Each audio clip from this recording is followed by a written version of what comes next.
वार्ता उत्तर प्रदेश में बदहाल कानून व्यवस्था, प्रधानमंत्री नरेंद्र मोदी जी के द्वारा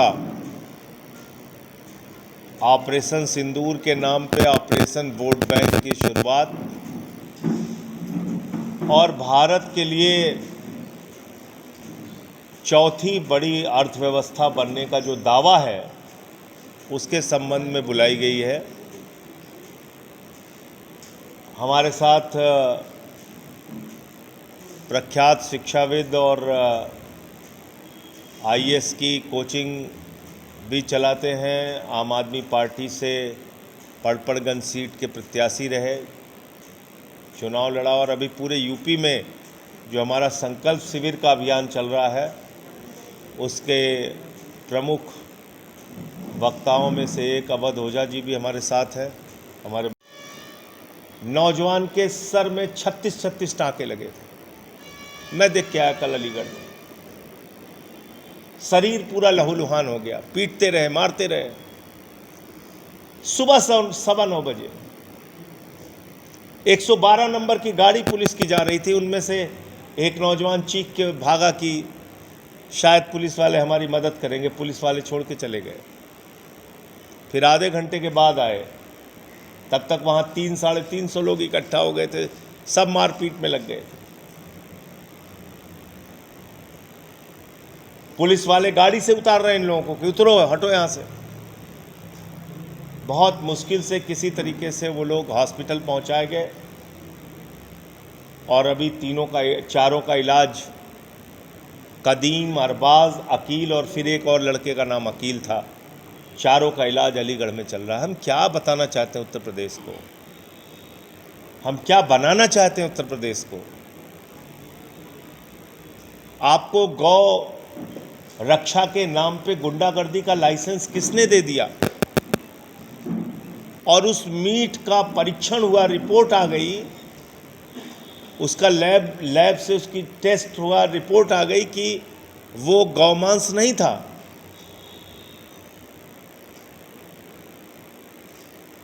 तो मुझे लगता है कि इस प्रकार से अगर गुंडागर्दी की पूरे प्रदेश में छूट दी जाएगी और एक विष्णु शर्मा नाम के व्यक्ति को मेरठ में पीट दिया, यही गौरक्षा के नाम पे लोगों ने पकड़ के, संभवतः विष्णु शर्मा ही नाम था उसका, मैं भी मेरठ की उस आरोपी को, बलात्कार के आरोपी को, मंदिर में 5 साल की बच्ची का रेप करने वाले आरोपी को थाने से छोड़ दिया जाता है। फिर उसकी मेडिकल रिपोर्ट आती है और मेडिकल रिपोर्ट आने के बाद तब उस दरिंदे को गिरफ्तार किया जाता है। क्या इससे ज्यादा शर्मनाक बात कोई हो सकती है? कहीं कोई बच्ची छेड़खानी से तंग आके, सहारनपुर की घटना है, जहर खा के मर जा रही है। कहीं किसी का बलात्कार हो रहा है, बलात्कार करके हत्या कर दी जा रही है।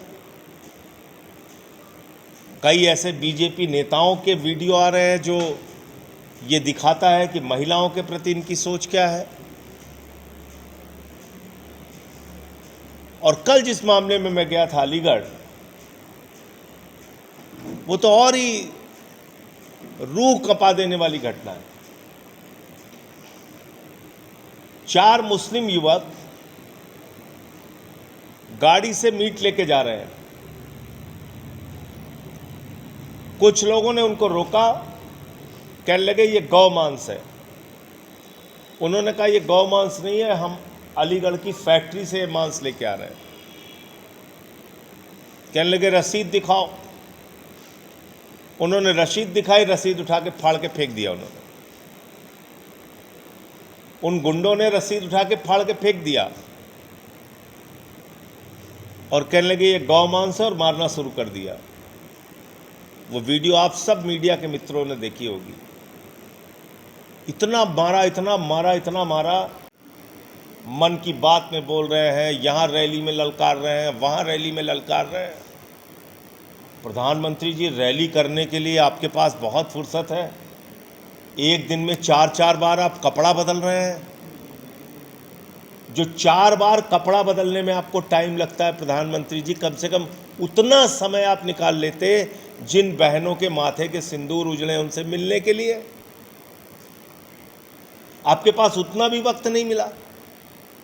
बिहार की चुनाव रैली कर रहे हैं, फिल्मी सितारों को मुंबई में संबोधित कर रहे हैं, केरल में उद्घाटन, आंध्र प्रदेश में उद्घाटन, गुजरात में रैली सभा, लंबे चौड़े भाषण।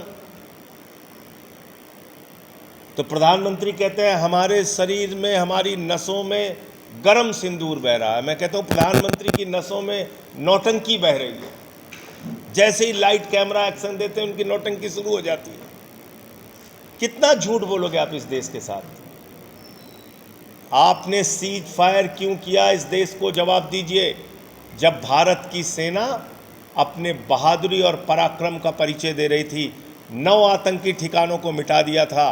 भारत की सेना के पास 21 आतंकी ठिकानों की जानकारी थी और पीओके पे कब्जा कर सकती थी भारतीय सेना।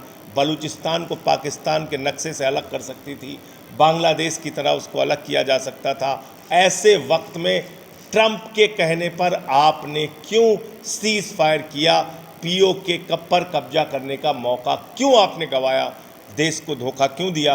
प्रधानमंत्री को ये बताना चाहिए। तीसरी और अंतिम बात, उसके बाद अवध ओझा जी अपनी बात रखेंगे। एक बड़ा दावा किया गया कि भारत दुनिया की चौथी बड़ी अर्थव्यवस्था बन गया है। अब इस दावे की हकीकत क्या है? पहली बात तो ये दावा गलत है। अरविंद विरमानी जो नीति आयोग के सदस्य हैं, अरविंद विरमानी जी ने इसका खंडन किया है और उन्होंने कहा है कि ये एक संभावना है कि 2025 के अंत तक अगर अर्थव्यवस्था की जो वर्तमान गति है ये गति कायम रही तो भारत जापान से आगे जा सकता है।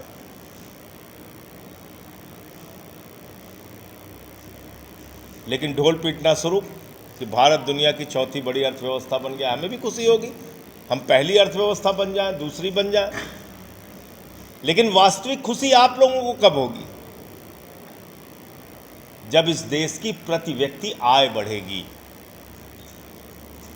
बड़े अफसोस के साथ ये कहना पड़ रहा है कि भारत दुनिया के चौथी बड़ी अर्थव्यवस्था जो कि बनी नहीं है, बनने का दावा कर रही है, मोदी जी दावा कर रहे हैं, लेकिन प्रति व्यक्ति आय के मामले में भारत 140वें स्थान पे खड़ा है। 140वें स्थान पे। और प्रति व्यक्ति आय के मामले में हमारे देश के प्रति व्यक्ति आय क्या है? थोड़ा ये लिस्ट जरा ध्यान से सुनिएगा। अमेरिका के नाम पे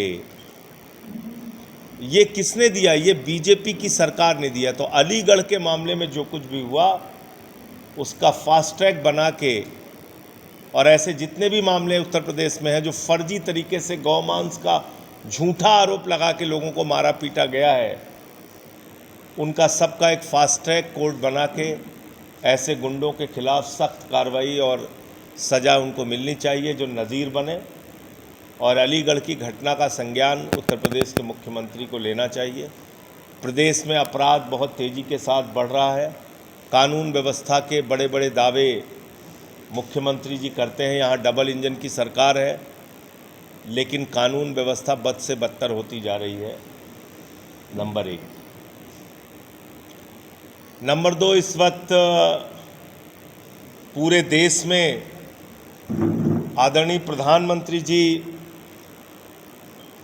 ऑपरेशन सिंदूर के नाम पे ऑपरेशन वोट बैंक शुरू कर चुके हैं। और मैं प्रधानमंत्री को कहता हूं कि वो सिंदूर के सौदागर हैं।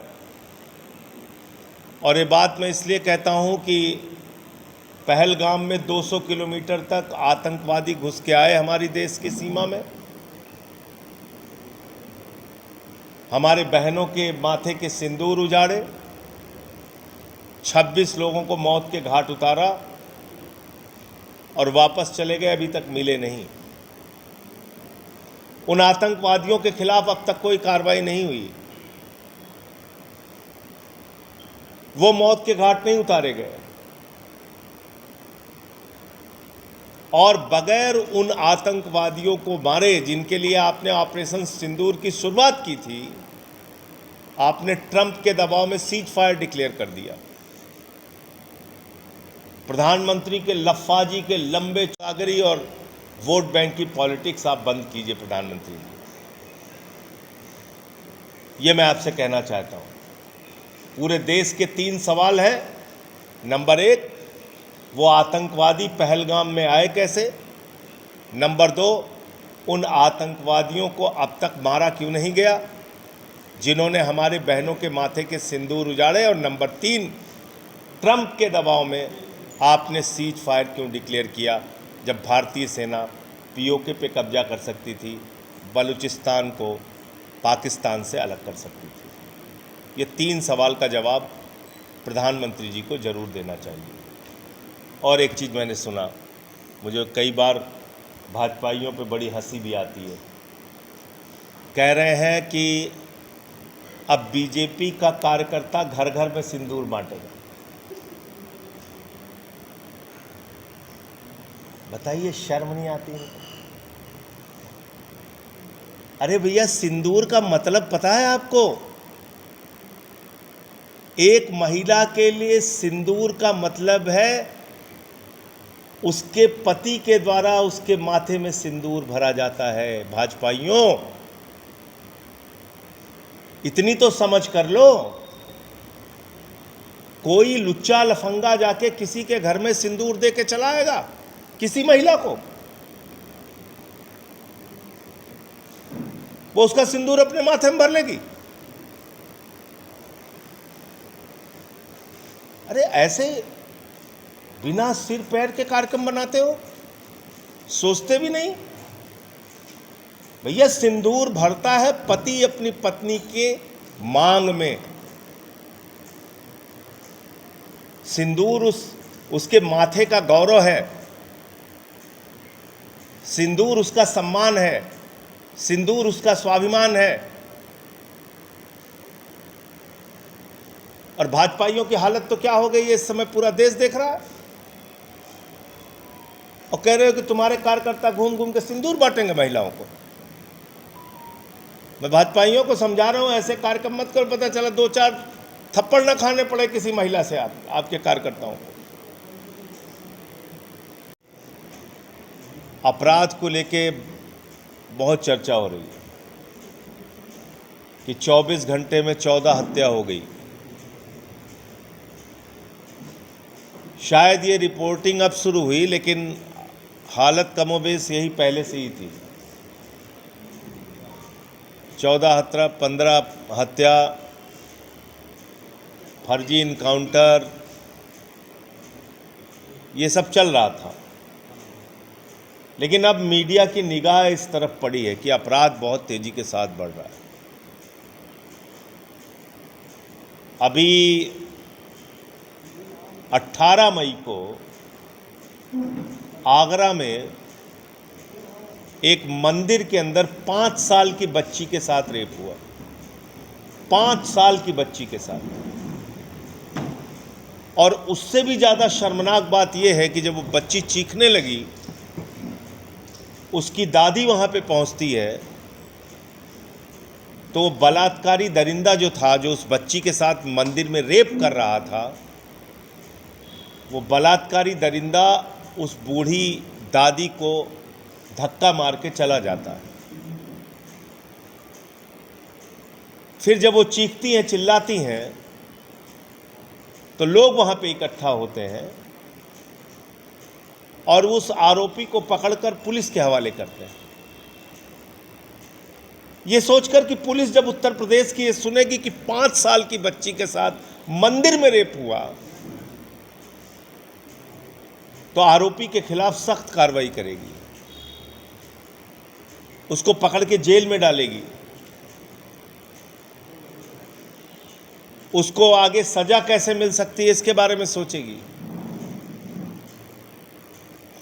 लेकिन शर्मनाक बात यह है, और आदित्यनाथ जी के कानून व्यवस्था के